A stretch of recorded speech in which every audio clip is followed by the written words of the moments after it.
sistema que en principio tiene como función, y lo estamos viendo cada día más, y ahora lo veremos con datos, está consiguiendo sacar cada día más riqueza de la que se crea de la base de la población y la está acumulando en la cúspide.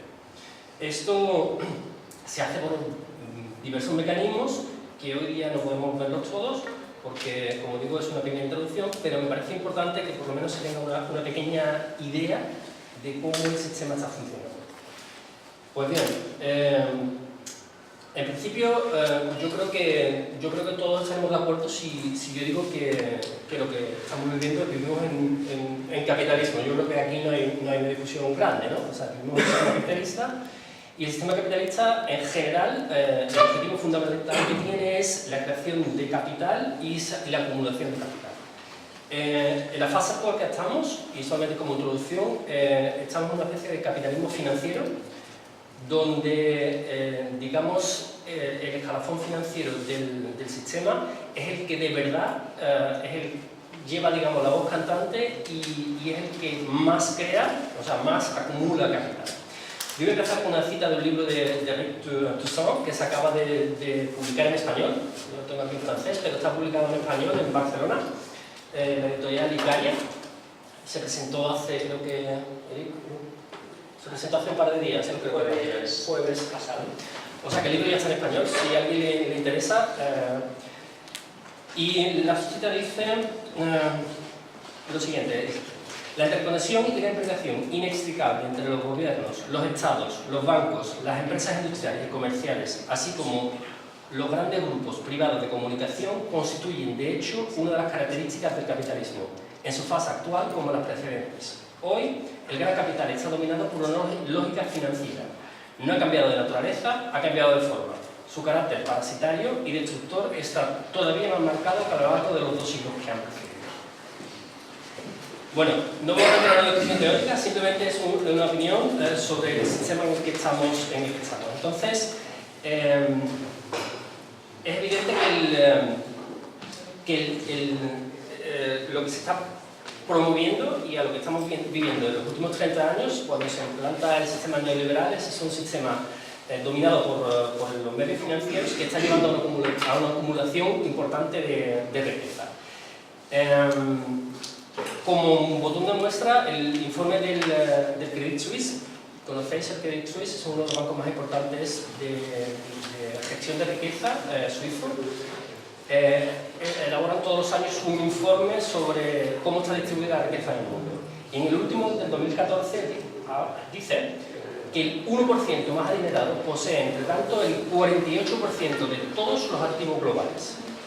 El año anterior, en 2013, era del 46%.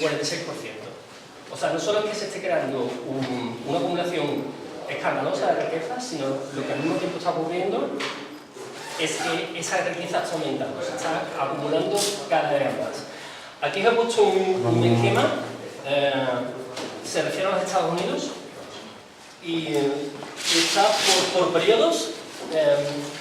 Lo que indica es de la riqueza que se crea cada año, qué parte se la lleva el 10% superior, que está en rojo, y qué parte de la riqueza se la llevaba el 90% inferior. Si vemos, empezamos con los periodos de 1949 al 53, vamos a ver que el 80% se le quedaba la parte inferior, o sea, la parte inferior de la población, el 90%. Ese esquema ha ido bajando, va, digamos, continuamente bajando, hasta el 2001-2007, donde prácticamente de la riqueza nueva generada no hay ninguna riqueza, se refiere a Estados Unidos, que se queda la población el 90%, se le queda nada más que la decila superior. Al mismo tiempo vemos el rojo como ha ido subiendo. Lo más gracioso es precisamente la última barra, lo más interesante, donde se ve que de la riqueza nueva que se ha producido, la decila superior se está quedando hasta más del 100%. Es decir, lo que se está produciendo es que ya ni siquiera se aumenta la riqueza en el 90% de la población, sino lo que se está produciendo es una desposesión de ese 90%, de la masa digamos, de la población a favor de esa élite. Yo creo que se refiere a Estados Unidos, pero en cierto modo explica un poco la evolución que está teniendo el mundo occidental en su conjunto y el mundo también en su conjunto. En el caso concreto de España, ahora mismo estamos hablando de que somos el segundo país con mayor desigualdad en Europa. Pues bueno, como he dicho, yo no voy a hablar demasiado, porque no es la cuestión, no es el tema hoy, pero sí me gustaría bueno, explicar un poquito cómo ese sistema se pone en marcha. Hay muchos mecanismos, pero hay uno que me parece muy interesante y es el que utilizan los bancos para, digamos, ir apropiándose de la riqueza que se va produciendo todos los años. Yo no sé si habéis oído hablar de una cosa que se llama el ROE, es un término inglés, lo utilizan los economistas, que es el rendimiento sobre activos. Si alguien no entiende la definición, yo se la explico con mucho gusto. El ROE se define como el beneficio neto que se tiene, es decir, una vez pagado todos los costes, dividido por el capital propio. Y el capital propio no es ni más ni menos que lo que el banco invierte, digamos, es su inversión dentro del banco. Digamos, serían las acciones, el valor de las acciones. ¿Sí? ¿Todo el mundo? Bien, de acuerdo. Yo, para que quede todavía más sencillo, el mecanismo se me ha ocurrido, digamos, una manera de explicarlo, pues con naranjas. No sé si sale bien. Si no sale bien, pues bueno, lo explico con números. A ver, imaginemos que el capital propio de un banco son 10 naranjas. Son 10 naranjas. Entonces, el banco va al mercado y lo que intenta hacer es obtener un beneficio. Pues imaginémonos que ir al mercado, coger las 10 naranjas, irse al naranjo y tirarlas todas para arriba, a ver si conseguimos que caigan. A ver cuántas caen a partir de las 10 que yo he tirado. Ahí vamos a medir lo que es el capital propio, que serían las 10 naranjas que tengo, el rendimiento, que sería la naranja extra que cae, y digamos el riesgo lo medimos en la posibilidad de que las naranjas hay que cogerlas en el aire luego, porque si se me caen, pues hacemos zumo, pero ya eso no sirve. Entonces, es por entender un poco el mecanismo. Entonces, si el banco hace eso que yo he dicho con las 10 naranjas de capital propio y se le caen 11, tendría un rendimiento del 10%. Ha echado 10, han salido 11, hay una de 10% de rendimiento. Bien, en este mecanismo estaría actuando, digamos, con su riesgo, a cuenta de riesgo, porque a fin de cuentas utiliza su capital. Bien. Los bancos, gracias a la connivencia que tienen con los reguladores públicos, han creado mecanismos para multiplicar este rendimiento. Pues bien, vamos a ver cómo lo hacen. Eso se utiliza con el mecanismo que se llama el apalancamiento. Apalancamiento no es ni más ni menos que tomar deuda. No es ni menos que tomar deuda. Y ese apalancamiento real en el mercado está entre de 25 a 45 por cada unidad de capital propio. Es decir, por cada naranja, imaginamos que ponemos un apalancamiento de 1 a 40. Significaría que por cada naranja propia que tiene el banco se tire 40 prestadas. Bueno, pues veamos la misma operación. Ese dinero, digamos que lo tiene, como son deudas, tiene que pagar un interés. Vamos al ejemplo entonces. Apalancamiento 1 a 40. Tiene 10 naranjas, pues una vez que ha ido al mercado tiene 400 naranjas. No 10, sino 400. Más las 10 que tenía son 410 naranjas. Tiene que pagar por esas 400 que se ha pedido prestadas, digamos, que un interés del 5%. Bien, pues se va al árbol y ahora coge y tira las 410 naranjas y les caen, pues digamos, 25. Le caen 25. Si caen 25, digamos que el interés es el 5%, como nuestra fórmula habla del rendimiento neto, hay que quitar el interés. De 400, el 5% son 20. 20 tiene que pagarla con interés. Pero ha tenido 5. Ha obtenido 5. 5 sobre 10, el rendimiento es del 50%. El rendimiento es del 50%. Si nosotros imaginamos que el rendimiento neto es, digamos, la ganancia que está teniendo el banco, imaginaros en una economía donde se está creciendo al 3%, al 4%, donde los bancos tienen un beneficio del 50%. Es verdaderamente escandaloso. Es una ganancia impresionante. ¿Cuál es el problema? Que hay un riesgo gigantesco. Hay que tirar esas 400 naranjas al cielo, al naranjo, e intentar tirarlas todas de nuevo. Entonces, ¿qué ha pasado en la realidad? Pues bueno, en la realidad es cierto que los bancos más poderosos del sistema, como el Goldman Sachs, Morgan Stanley, han estado obteniendo rendimientos del 30%, ha sido normal. Rendimientos sobre capital propio del 30%, es decir, en 3 años y unos meses duplicaron el capital. Es verdaderamente impresionante en una economía que crece al 3%. Es decir, el sistema financiero, por medio de la regulación que existe, que le permite a la banca, es capaz de conseguir unas ganancias que las saca del sistema. ¿Qué se puede decir? Se puede decir que, bueno, mientras esto ha ido bien, pues todo el mundo contento, o más o menos contentos, porque, bueno, ellos decían, a fin de cuentas, nosotros agregamos lo nuestro, las deudas, estos se están tomando riesgos, pero esto está asegurado. La cuestión es que, en principio, cuando ha ido bien, que ha sido los años de bonanza, pues todo ha ido más o menos funcionando y se producían las ganancias tan exorbitadas que estaba produciendo el sistema financiero. Lo único que pasa es que esas ganancias se las quedaban ellos, claro, porque son propias. Lo único que pasa es que cuando esto deja de ir bien, y las naranjas se caen, no se caen las 10 que se le caen a ellos, que sería su capital que pierden, sino que se caen a lo mejor 100 o 200, que es lo que ha pasado con la crisis. Ha habido, digamos, una pérdida impresionante y eso explica por qué los bancos llevan unos años ganando muchísimo y al año siguiente se metieron en una crisis que prácticamente los hace desaparecer. Y es porque están tomando en el mercado unos riesgos desorbitados. Y eso se está permitiendo gracias a la regulación que no vigila que estos tipos de riesgos se tomen. ¿Por qué hacen los bancos esto? Pues entre otras cosas porque saben que el sistema, a la hora de que la cosa se ponga complicada, va a ser salvado por todos nosotros. Y eso es lo que, digamos, un poco lo que ha pasado en realidad. Que los bancos arriesgaron, resulta que hubo unas pérdidas enormes y esas pérdidas han pasado por mecanismos que ahora vamos un poco a comentar a ser cubiertas por la sociedad en su conjunto. Pues, ¿por qué las cubrió el Estado en su conjunto? Bueno, pues hay una ideología que nos dice que si los bancos no funcionan, digamos que el sistema desaparece.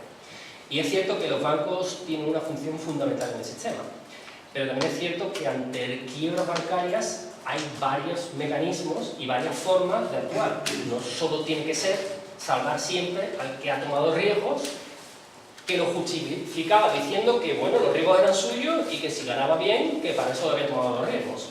Pero ya, como hemos visto, la parte siguiente ha sido de las pérdidas pasándonos a nosotros. Cuando se produjo en el 2007 la crisis bancaria, pues bueno, el Estado, y esto hablamos un poco de la connivencia que hablaba Eric Toussaint al definir el capitalismo financiero, el Estado salta y salva a la banca por encima de la población. O sea, es decir, a la población prácticamente no se conceden ayudas, mientras que a la banca se va a hacer todo. Se va a hacer todo por ella. Ahora, luego Juanjo hablará un poco del tema de la deuda y hablará un poco más con datos. Pero yo quería un poco que se entendiese el mecanismo y cómo se ha justificado esto. Entonces, cuando se pasa a salvar la banca, España es un poco distinto, porque España los riesgos que se tomaron fueron sobre todo asociados al mercado inmobiliario, que ya se hablará un poco más tarde, mientras que en el mundo fue sobre todo apuestas en el casino financiero, con nuevos, digamos, instrumentos que se crearon, derivados, futuros. Yo lo que quisiera hablar es simplemente de la cantidad de mecanismos que son muy elevadas que ha utilizado el Estado para salvar a la banca con nuestro dinero. Quisiera simplemente, para poner un poco en relación, hablar de un par de ellos. De un par de ellos que me parecen... llevo la mitad, pues perfecto, porque creo que vamos muy bien. Que me parece que son muy claros. El primero se refiere a Estados Unidos. Y sobre todo es interesante porque era secreto. Es decir, fue digamos un organismo que se llama GOA, que es una especie de tribunal de cuentas el que consiguió sacar a la luz. Pero la Reserva Federal lo había hecho en secreto. Y fue en el 2008, le dio una ayuda de préstamo a la banca de 16 billones de dólares. 16 billones de dólares. Por ponerlo en relación, el PIB entero de un año de Estados Unidos es inferior a esa cantidad. Son 15 tengo los datos para 2004, para 2014 y es 15 billones 500.000 millones. O sea, estamos hablando del PIB español entero de 1 billón de euros. Sería 1.200.000 euros, 200.000 dólares. O sea, imaginemos en una operación secreta que se hace casi por la noche, la cantidad de dinero que se pone a disposición de la banca para intentar salvarla y la cantidad de riesgo que habían tomado la banca para que necesitase esa cantidad de dinero tan espectacular.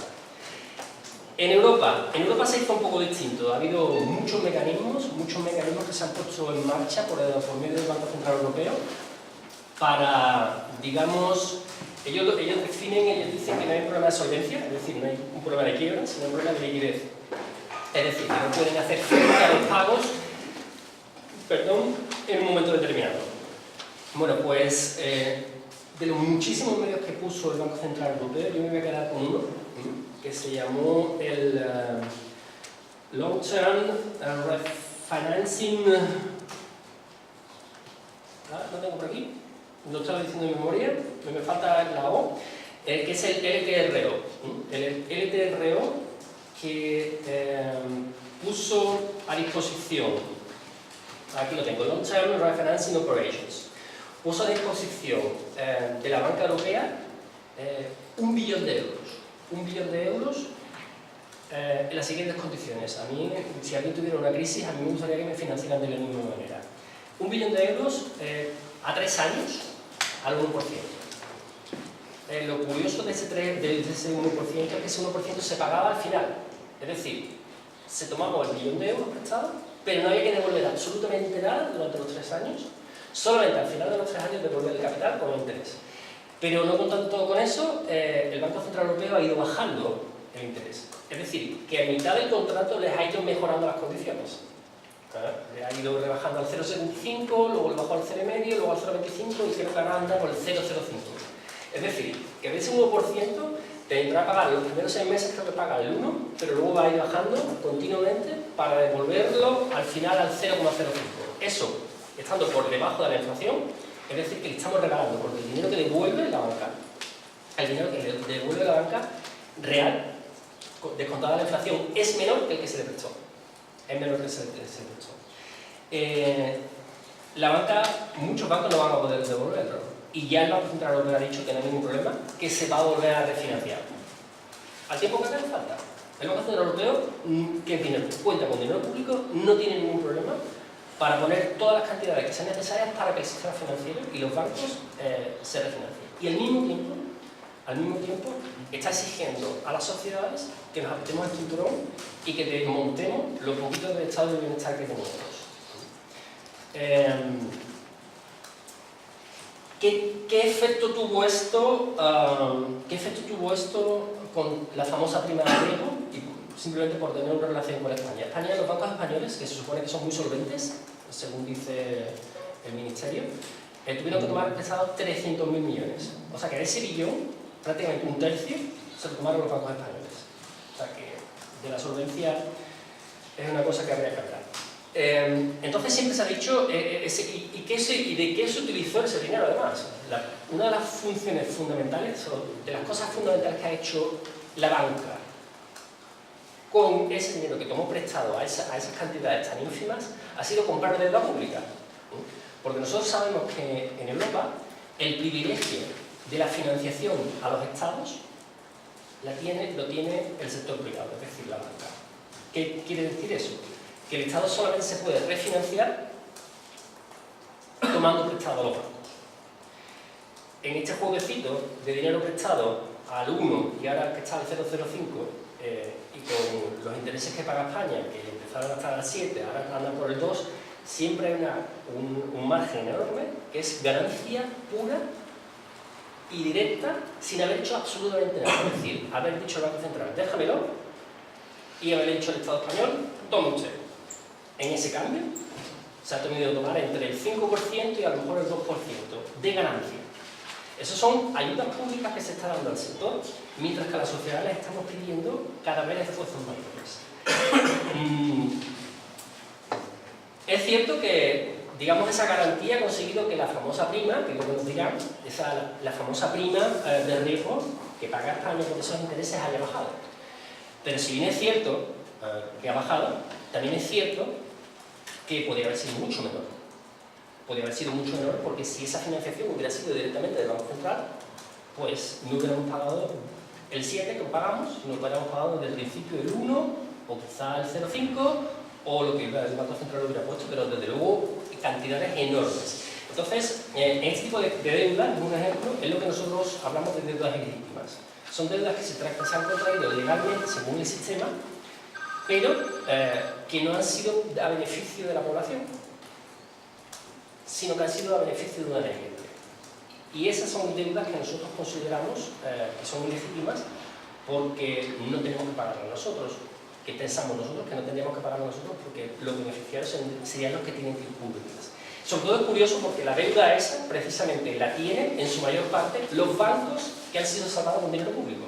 Es decir, los detentores de los bonos son los bancos que han disfrutado del dinero público que ha sido regalado prácticamente por el Banco Central Europeo, o digamos puesto a disposición por el Banco Central Europeo. Yo para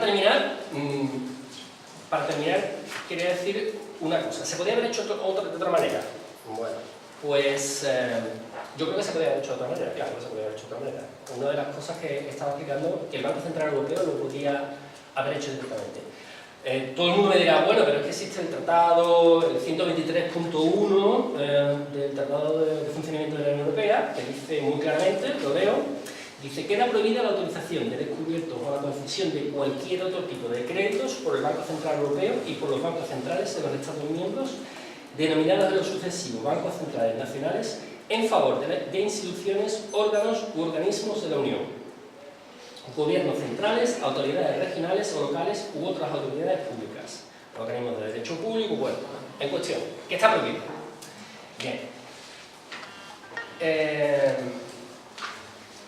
La cuestión es que el 123.2, y eso es legal, dice lo siguiente: las disposiciones del apartado 1, que acabo de leerlo, no afectarán a las entidades de crédito públicas que, en el marco de la provisión de reservas por los bancos centrales, deberán recibir por parte de los bancos centrales nacionales y del Banco Central Europeo el mismo trato de las entidades de crédito privadas.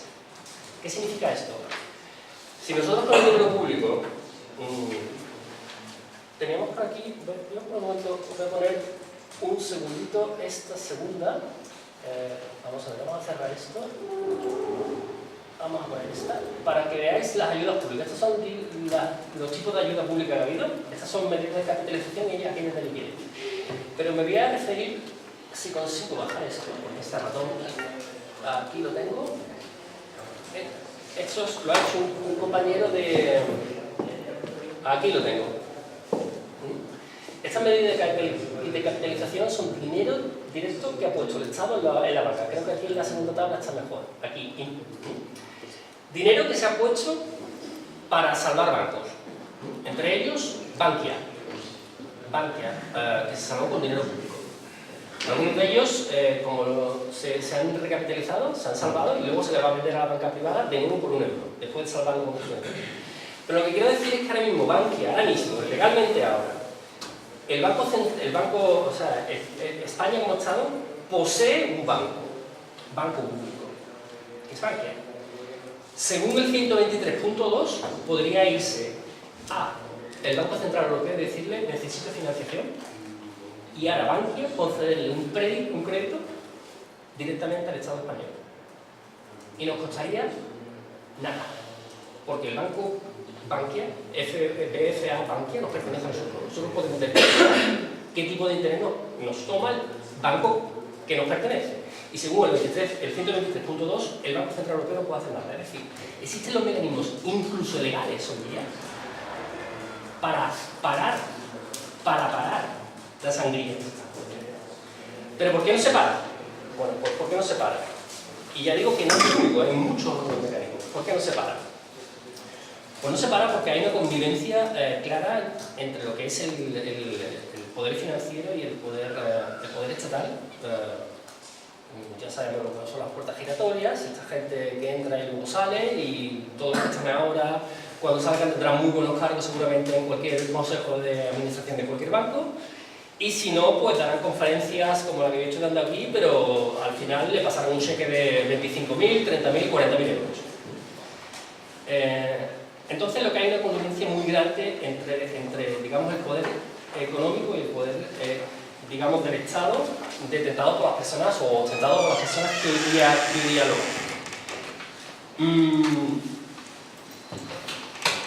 Además, y es quizá lo más grave, esa deuda que se ha tomado, en gran parte, para salvar un sistema financiero que estaba totalmente quebrado, todo ese dinero se ha tenido que crear una deuda, y con esa deuda precisamente nos la toman como excusa para recortarnos de nuestros derechos. Es decir, que nosotros somos los salvadores de la banca, nosotros porque estamos pagando, y ellos utilizan la excusa para decir, no, lo que tenéis que hacer es recortar, que estáis por encima viviendo, estáis vosotros viviendo por encima de vuestras posibilidades. A mí realmente me parece un auténtico escándalo. Me parece un auténtico escándalo, y de verdad creo que la población debería entender que se podrían haber hecho muchas otras cosas. Se podrían haber hecho muchas cosas. Y con esto quizá acabo. Se podría haber hecho también lo que había hecho Islandia. Pero lo ponen, está un poco como acabado. ¿Qué hizo Islandia? Islandia cogió y dijo, señores, aquí ha habido una gente que tomaron unos riesgos y que han perdido. Pues bien, las deudas, cuando uno declara quiebra, las deudas desaparecen.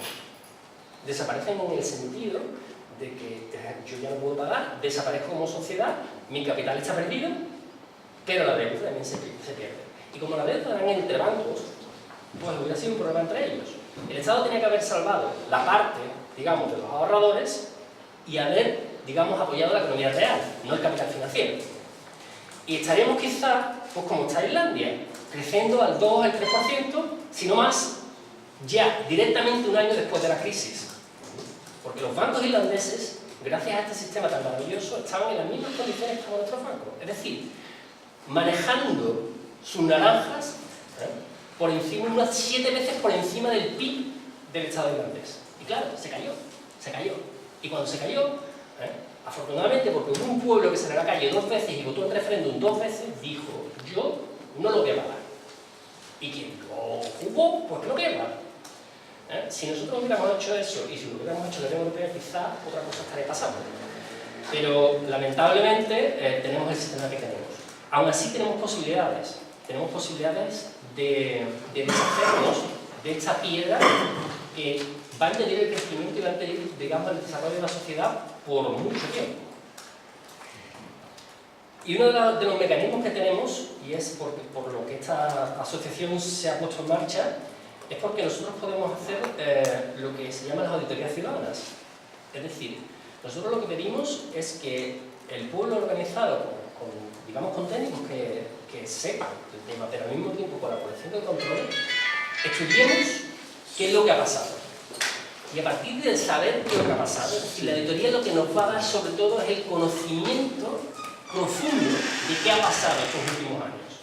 Y a partir del conocimiento profundo de lo que ha pasado estos años, debemos decidir qué es lo que vamos a hacer. Y yo creo que si de verdad el pueblo supiera quién ha sido el responsable de la crisis, cómo se está intentando solventar la crisis, lo mismo hacíamos pagar a los que de verdad nos llevaron a ella, y no hacer pagar a la población que es la que actualmente está pagando. Muchas gracias.